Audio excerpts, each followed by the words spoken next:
Hi, everybody, and welcome to another episode of The Compassion Show. And today we've had to make a lot of changes because my guest is probably the tallest guest I've ever had on my show and will ever have on my show. Let me introduce you to Paul Gunn, who is 6'6", a giant of a man, but also a giant man of compassion and a great compassion leader. I'm so excited. Welcome, Paul. Thanks, Nigel, for having me. That's quite an entrance. Well, it is true, right? You're a huge giant of a man, which is great, and your heart is so big. So your height of a man also is the size of your heart, which is great. But Paul, please tell us a bit about yourself and how you got to founding KUOG Corporation, and then we can get into talking about the topic, which is all about compassionate leadership and the book that you wrote and why it's so important. Thanks, Nigel. A little bit about me. I would best put that in context that I consider myself another vessel for overflowing kindness and compassion into others, and that has found its way in the work we do. The kind of genesis of this work was when my brother got back from overseas fighting at the first war when the towers went down. My dad suggested, how did we figure out going in business with each other? So at that time, I hadn't seen my brother in 4 years. So we jumped at the opportunity since it had been so long. And we just took an idea and ran with it. And at that time, kind of the work we were going after wasn't the highly sought after work, but it was kind of the right positioning at the right time. And building relationships in supply chain mattered. So we kind of took what we knew and leveraged what was getting bought at that time. Ultimately, we were thinking about somebody else, and more specifically me. When my brother was over there, I was really concerned most of the times. Does he have what he needs? Does he have the gear that he has? Is he protected? Because basically I wanted him home.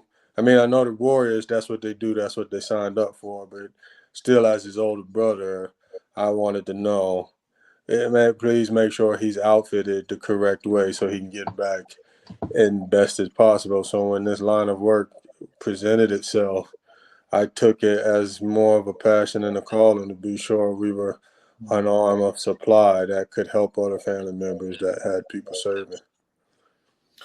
Wow, that's a great reason to do something, to start a company. That's a fantastic motivator and driver to get going. And as you started the company, how did kindness and compassion get into your business? What was it that? I know obviously you were thinking a lot about your brother overseas, but while you were building your business, how did that kind of thought process get into your DNA of your business?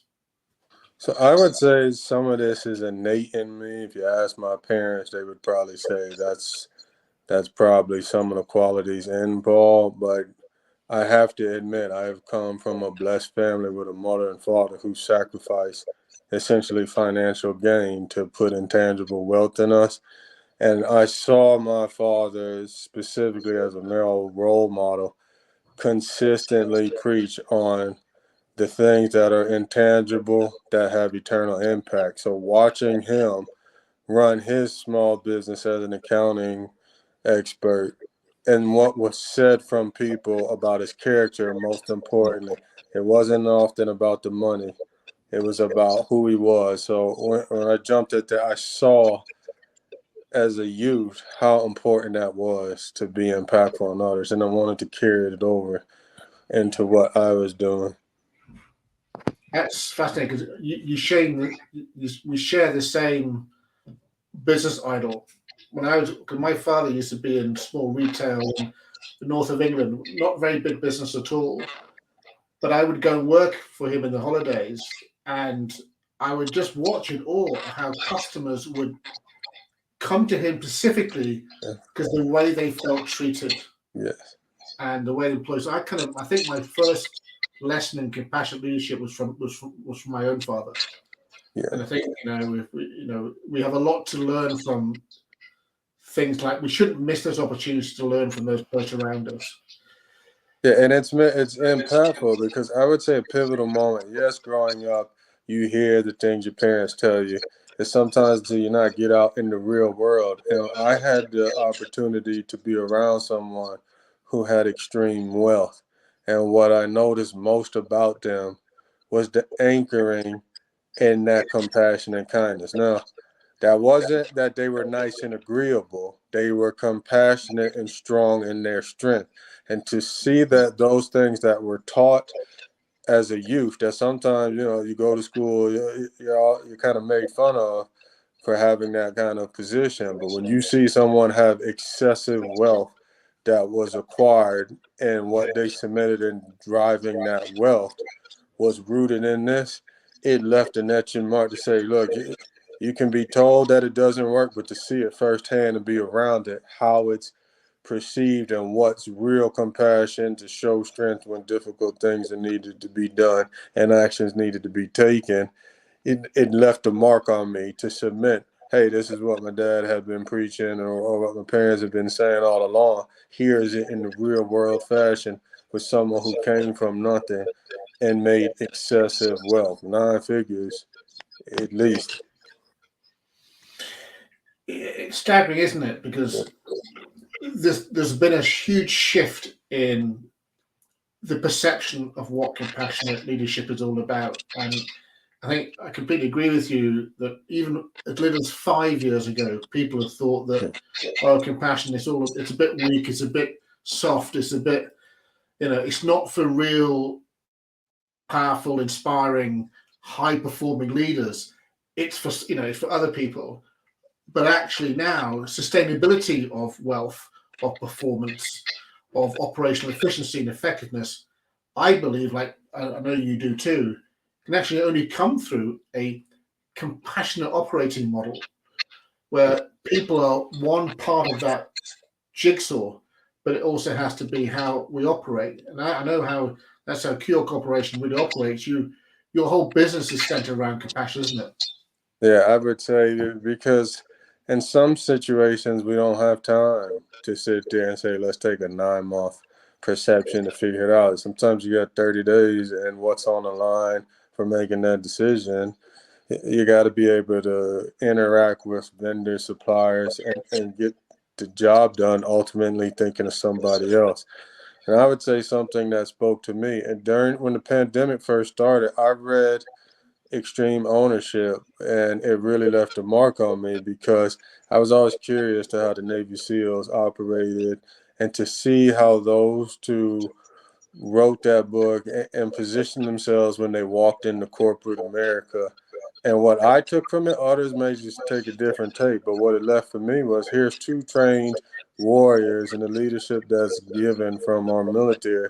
They're walking in there, viewing and seeing the difficult conversations that need to be had. And some of the situations were done in what I viewed as compassion. Yes, they were tough conversations, but they weren't belittling anyone, and they were showing the ownership that needed to be taken to ultimately help those teams. And that left a lasting mark on me to see here's another example of I view it as, and those, like you said, who may see it now as that's what compassion really is.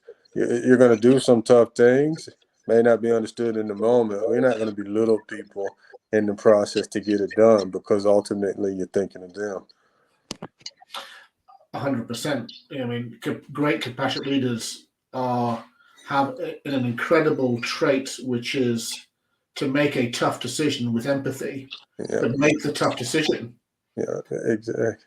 And don't leave anyone out to hang to dry, right? Like, get them in part of the conversation and get them in early. So, one of the things I've been talking about recently is, particularly as you're talking about the pandemic, and every decision we made during the pandemic, we could never see the consequence of that decision. Yeah.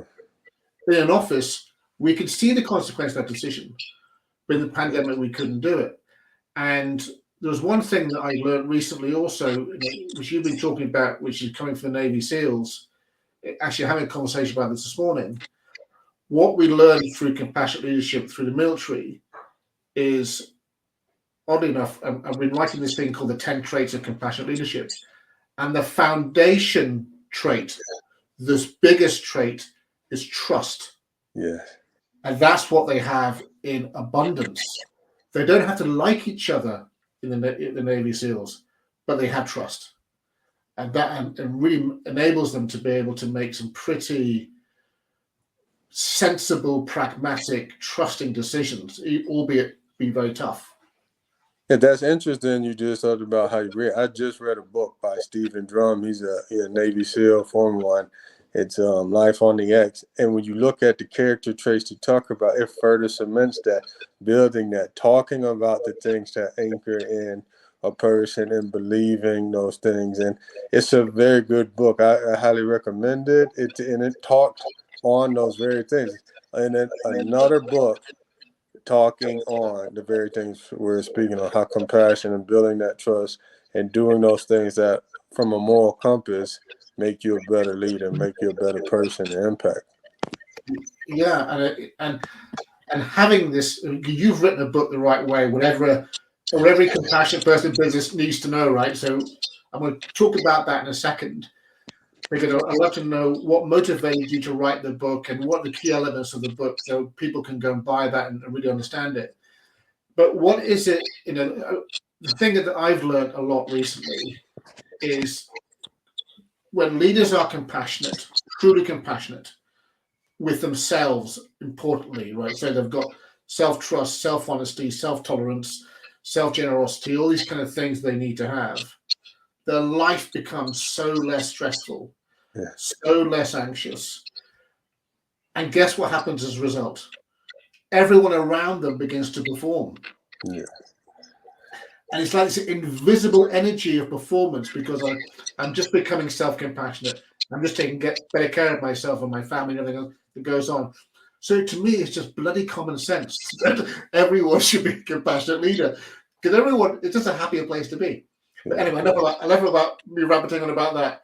Let's talk about the book the right way. What were the key motivators that got you to write that?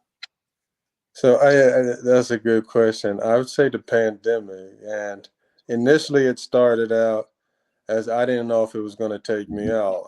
I'm not, as we just mentioned, and I have asthma and it can impact me. So I didn't know, hey, if I got this, what was it going to do to me? So let me go ahead and write kind of how I thought and leave it for our son the same way my dad did with me, and it was impressionable. I didn't know if I was going to have the time. So it started out more as a memoir for him to just kind of understand. And then I wrote the article on entrepreneur, empathy wins and selling doesn't. And I got a lot of back channel. And from there, I decided just let me try and make this into a book and speak to young budding entrepreneurs or those who at that time were losing jobs and wanted to find a way in, saying, look, this is how I did it. Here's why it was important. Maybe it's enough to just let you see how I did it, and it may impact you. But it was more so for our son, and it's turned out to, if it's helped somebody, I'll be pleased. That was more the genesis of it, kind of my story and why it worked for me and how I feel it can help others as well. I mean, it's an incredible, sage advice that you always give. And you and I, we're on the same LinkedIn groups, and we're kind of always in awe of each other's. Well, I'm really in awe of what you're saying. Maybe not in awe of what I'm saying. I love what you say, but particularly around the budding entrepreneurs or that new generation that's coming into the workplace now that are very, very different. The makeup is very different in terms of how they think, what they expect, and how they want to be treated. So what are your kind of key bits of advice from the book that you would give someone that's coming into the workplace now? So it's interesting, and this is just from my personal experience of interacting with some of the new generation. They're proficient. The tech ability they have, I simply sometimes just have to stop and ask them when they engage. It's far advanced of where I am to limit. So if you're having that talent or housing that talent in there, it, and you don't have that capability. It would seem like you say common sense to be mindful of their worth. Yes, they have high expectations, but to treat them human and appreciate the value that they have. So I would say with the youth coming in, yes, your talent is needed and warranted, but also be mindful of the compassionate embrace you have to show that capability and essentially be a triple threat. I've had the pleasure of meeting one who actually interned with us, was spot on. He's going places, the whole tech savvy about him, everything was impressive. But what was most impressive about him was his ability to show compassion and be human. And I specifically give projects sometimes and say, here, run with it and let you come back and see. So he would come back with the questions. He would ask, then take the little bit and go run with it. And by the end of it, he was just writing pieces for himself, writing the things that needed to be done.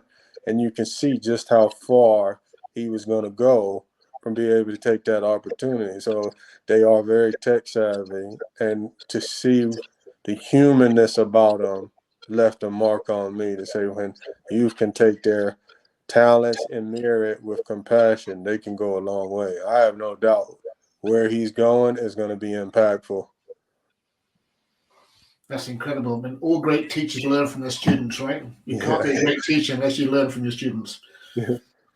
Oh, and what so how do people in your company kind of use you as the kind of the leading light of being a compassionate leader? How does it help them if they haven't really experienced it before?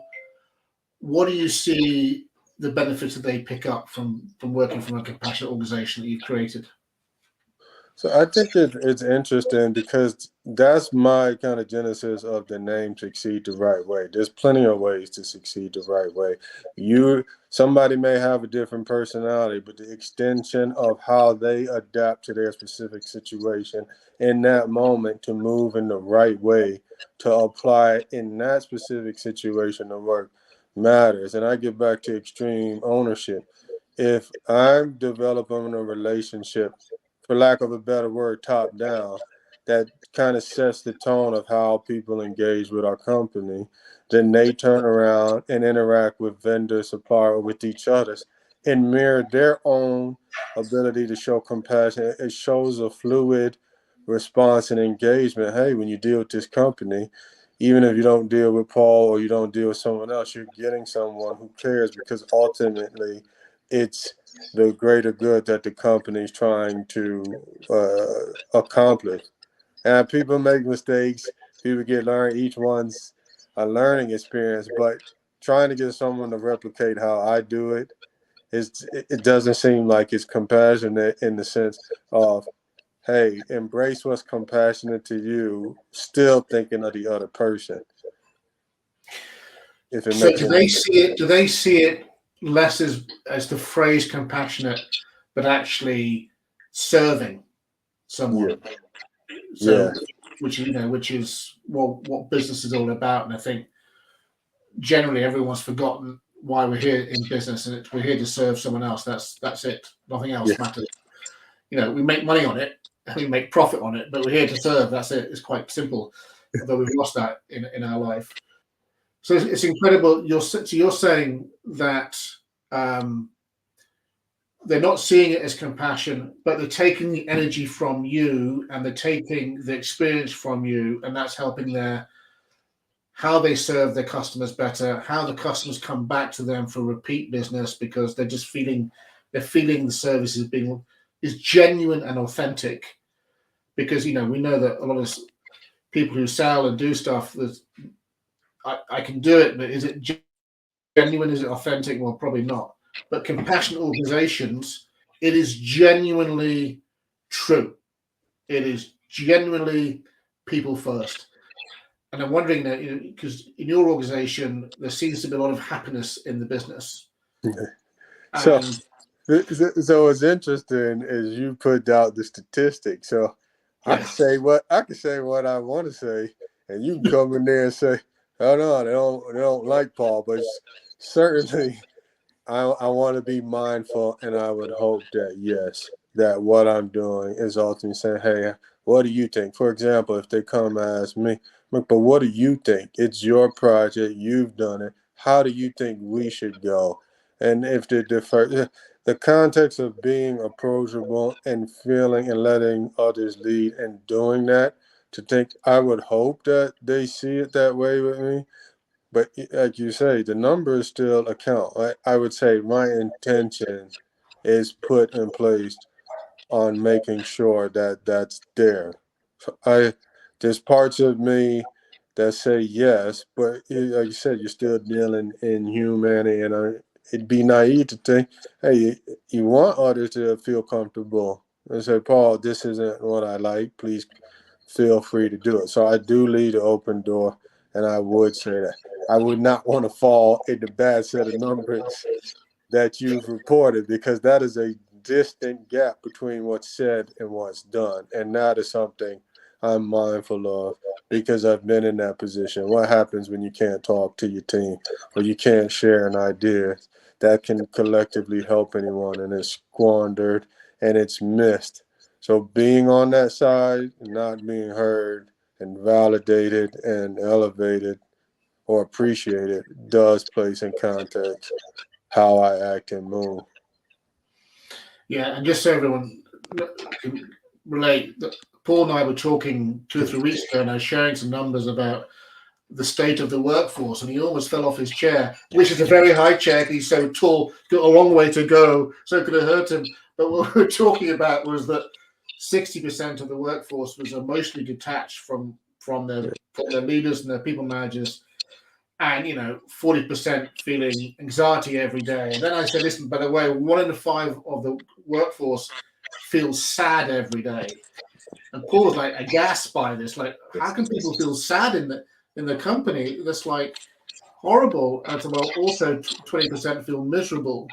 And I know this doesn't exist in your business, and maybe subconsciously or consciously, Yeah. it feels like getting to know you much better is that these are your kind of driving forces to avoid being on the wrong side of these numbers. Yes. Because it's heaviness. We're in mental health awareness, and to say that I'm not well acquainted with that from close people and friends, when you're touched by it, you realize how heavy that is and carried. And if you come to a workplace where that's just adding on to the things that are covered at home and school or wherever, it's not a happy place to be. And I've been in that myself. When you have to endure some things for an economic reason, it's torture in so many ways. So you don't want to be there. It mentally weights. Yeah. Listen, we're, as you know, I'm banging the drum about this employee mental health crisis that we're running towards, and it feels like you're a great example of a business that consciously has put compassion and kindness and empathy and sympathy at the heart of the way it operates, not just for obviously your employees, but also for your customers. So I am so glad that there's a bright light at the end of this dark tunnel that organizations can start veering towards and find a way out. I mean, are you hopeful for the future? Do you see that businesses are going to be able to change and operate in a better way? Are you hopeful for it? Well, I would say this. For a while I used to think this can't be the only way, that I think there has to be other people. And I'm grateful for the pandemic and platforms like LinkedIn that has allowed us to connect. And now you get in a line of people who are actually placing action like you're taking it from a thought and backing up numbers, speaking on it, consulting and bringing action. You're writing about it.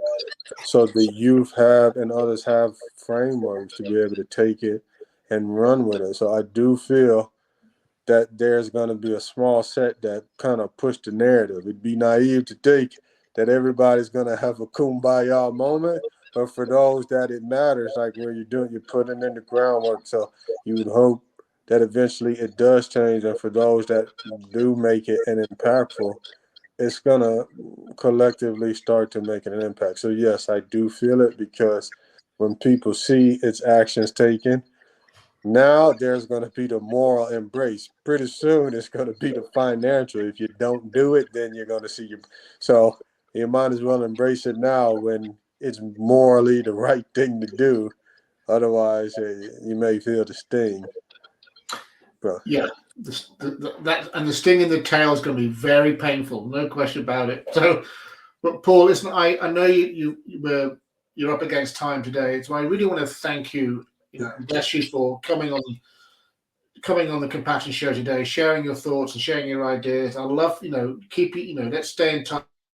Let's bring you back on as a guest in the future, and let's together build a movement that changes the way that businesses operate, not just for humanity, but also the way they should be for efficiency and effectiveness. So the way the operating model changed. So Paul, I'm so grateful. I'm going to put the notes of your book, Succeed the Right Way, what every compassionate leader needs to know. I'll put it in the notes so everyone can see it. Everyone should buy it and get it and read it. That's what I should say, because you can't be a compassionate leader unless you get the book from Paul Gunn. That is my message today. But Paul, bless you. Thank you. And it's been great to talk to you. Nigel, thanks for having me. I wanted to applaud you for taking the time and taking this from theory to action, because that's where I feel it's needed. It's one thing to talk about it. I can give my examples. And part of why I share that is that, see, you have someone else, but you're taking actionable items and taking this thought and bringing it into companies to show how to do it, where to do it, and let it be impactful. And I think that's where, if it's not seen in the numbers and what you're doing to elevate business leaders and companies to see with hard evidence, this is how you can get it done, this is why it's important, that's where that change needs to start. Some aren't going to see it unless the numbers and the data is right there to put it in there. And the way that you're doing it is impactful. So I applaud you, and it's a pleasure to know you. That you're doing Thank you. I'm blessed to know you too. So great. I appreciate it. I'm going to let you go to know you're busy. And thank you for sharing the time again. Much appreciated. Take care. All Cheers, right. Paul. Yeah.